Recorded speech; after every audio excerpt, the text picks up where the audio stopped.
Episode 5, I think. Yep, episode 5. We made it to 5. That's half 10. I've got a giant beard, a giant studio beard, and we have a guest in the room today. Hello. That's Mr. TB. Thanks for having me. Yeah, to give us a little intro, a little bit of background on I'm half of Calix and TB currently. Have been solely since 2012, I think, when we decided to take 2 solo careers and turn it into a duo because we were great friends and worked really well in the studio. Shout outs to Larry, Calix. Big shout out to Larry, the silky voice. You're also probably the most English-sounding Norwegian man on the planet. Yeah, I've heard that a few times over the years. I think I even said to Paul when we met you in Perth all those years ago, I was like, he's not Norwegian. You know, there's actually a good story to that too. Yeah. Because I came... How long have you been in the UK now? I've been in the UK. I've only lived here for 5.5 years. But I went to a language course shortly after I had my music rejected. Like a couple of pretty big names in the UK scene wouldn't accept my dats. Those bastards. You know, is this a label, an unmentionable label? No, this was actually in a club trying to hand a DJ my dats over the booth. Right. And they was like, "You're not from the UK," and just turned their back on me. Wow. And I was heartbroken. Just because you went from the UK, they weren't willing to accept the tune. You know, it could have been a number of reasons, but that's what I got right there. It's like, "You're not from the UK," and he just turned around. Fucking hell. So I went to got my parents to send me to Hastings for a language course, got a haircut, same DJ, took my dat. Holy shit. Wow. So that's how it all started. So he really. thought it was someone different completely when you saw him? Yeah, no, he obviously didn't recognise me. You're like, all right, geez, take me tape. Yeah. Like that person is also, like, you know, a dear friend today. So you know.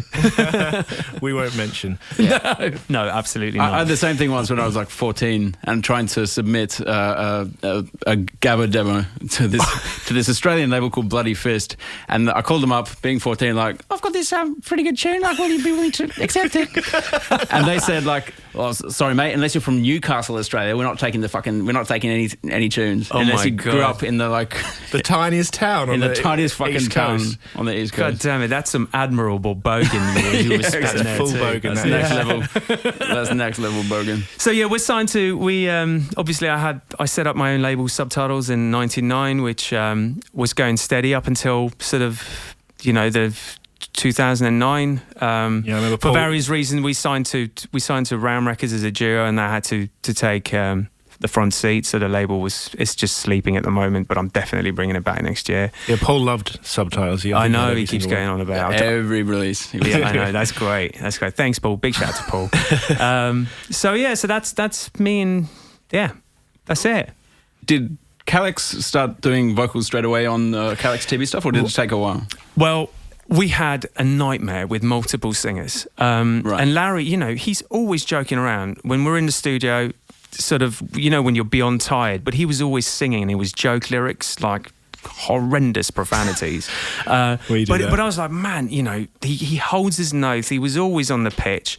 And like one day I was like, literally, Larry, why don't you just do it? Yeah. So like when we did what's been one of our biggest singles, which was Elevate This Sound, that's actually him singing about overcoming his fear of going into the studio and singing, and cool. He absolutely smashed it. And I also remember, because he did that by himself and sent it to me, and he was so nervous.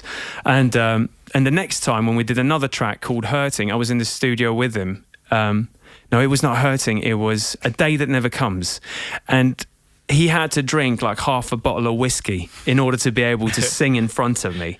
Yeah. So I was behind him when he was belting it out, and I wasn't allowed to laugh, and I wasn't allowed to say anything. I was look at me. rolling on the floor laughing. Because he's actually like a classically trained jazz, like jazz sort of based musician. Yeah, he's a classically trained jazz guitarist, and I think he was touring with some pretty amazing artists. I don't know enough about that, actually. I'm going to ask him next time.